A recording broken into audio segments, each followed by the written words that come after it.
শুভ সকাল বন্ধুরা, অনেকদিন পর তোমাদের মাঝে চলে এলাম। আর আজকে সকলকে জানাই শুভ মহালয়া, অনেক অনেক ভালোবাসা, অভিনন্দন, শুভেচ্ছা জানিয়ে চলো তাহলে এবার আমাদের গন্তব্যস্থলে যাওয়া যাক। আজকের ভোরে আমরা 9 জন মিলে ভোর 4টেই বেরিয়ে পড়েছি। আজকে আমাদের সকল বন্ধুর প্ল্যানটা ছিল আমরা ব্রহ্মমুহূর্তে গঙ্গা স্নান করব, কারণ আজ পিতৃপক্ষের সমাপ্তি আর দেবী পক্ষের সূচনা। ইতিমধ্যে কথা বলতে বলতে আমরা পৌঁছে গেছি আমাদের গন্তব্যস্থল নবদ্বীপ গঙ্গা।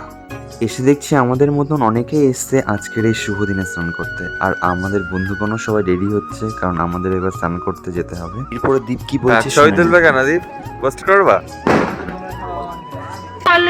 যে যাই বলুক, চলো এবার স্নান করতে যেতে হবে, কারণ বেশি দেরি করা যাবে না, না হলে প্ল্যানটা আমার এখানেই শেষ হয়ে যাবে। এরপরে দেরি না করে আমি চলে গেলাম গঙ্গায় স্নান করতে। আর আমি স্নান কমপ্লিট করার পর সত্যি একটা অসাধারণ, মানে কি বলবো, ভোরবেলায় স্নান করে যে এতটা মজা আমি আজকে বুঝতে পারলাম। এরপর আমরা সবাই রেডি হয়ে গেলাম স্নান টান করার পরে। আর দুষ্টুদা আজকে স্নান করতে পারিনি আমাদের সাথে, তাও এসছে। দাদা নিজে স্নান করতে পারবে না যেন আমাদেরকে নিয়ে এসেছে এই শুভ দিনে স্নান করা। তাকে ধন্যবাদ দেবো না, অনেক অনেক ভালোবাসা। আর আজকের ভিডিও আমার এইটুকুই, টাটা।